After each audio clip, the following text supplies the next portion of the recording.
নমস্কার বন্ধুরা, কেমন আছেন সবাই? আশা করি সবাই খুব ভালো আছেন। আমিও ভালো আছি। আজকে দারুণ একটা রেসিপি নিয়ে চলে এসেছি আমার রান্নাঘরে। সবাইকে স্বাগত জানাচ্ছি। আর প্রথম থেকে দেখার অনুরোধ রইল, খুব ভালো লাগবে। আজকে বানাবো পনির ফ্রাইড রাইস। তার জন্য আমি এখানে পনির নিয়ে নিয়েছি, মেইন উপাদান যেটা। আর রয়েছে এখানে চাল রয়েছে। এখানে আমি বাসমতি চাল নিয়েছি। তো আর ফ্রাইড রাইস করবো বলে। আর এখানে কিছু সবজি নিয়ে নিয়েছি। আপনারা আপনার পছন্দ অনুযায়ী সবজি দিতে পারেন। আমি এখানে গাজর, ক্যাপসিকাম আর বিনস দিয়েছি। আর সমস্ত কিছু রেডি করে চলে আসলাম রান্নাঘরে। আর এবার শুরু করব রান্নাটা। চালটা আমি ১ ঘন্টা আগেই ভিজিয়ে রেখেছিলাম।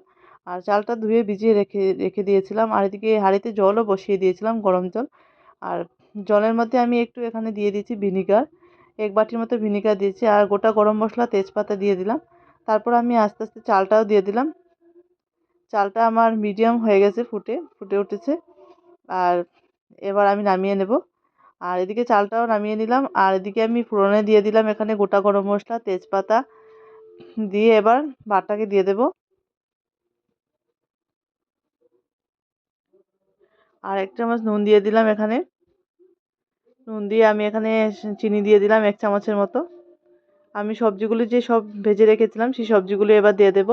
এখানে বিন, ক্যাপসিকাম আর আছে গাজর দিয়ে দেব। আর এখানে কাজু কিশমিশও দিয়ে দেব। খুবই ইজি একটা রেসিপি, আর একটা দারুণ টেস্ট লাগে এরকম একটা রেসিপি থাকলে।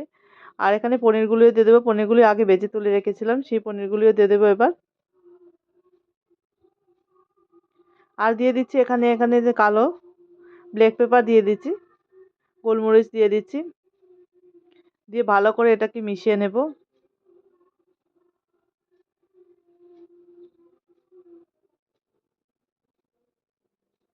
ছোট থেকে বড় আমাদের সবারই এরকম একটা রাইস ভালো লাগে। আর যেহেতু পনির ফ্রাইড রাইস, তাহলে নিরামিষের দিনে এরকম একটা রেসিপি করাই যেতে পারে। আমরা সবসময় ভাত খেতে খেতে বোরিং হয়ে যাই, তখন এরকম একটা রেসিপি থাকলে বেশ ভালো লাগে খেতে। আমি কিন্তু আমিষ দিনেই করেছিলাম। আমি এটার সাথে মাংস রেখেছিলাম, চিকেন রেখেছিলাম। আর এই যে আমার ফ্রাইড রাইস মোটামুটি রেডি হয়ে গেছে। আমার পনির ফ্রাইড রাইস, ভেজ পনির ফ্রাইড রাইস। আর সম্পূর্ণ ভেজ, এটা নিরামিষ দিনে আপনারা ভোগেও লাগাতে পারেন এটা ঠাকুরকে প্রসাদ হিসাবে। আর আমি এক্ষেত্রে থালার মধ্যে এখন পরিবেশন করে দেবো এভাবে।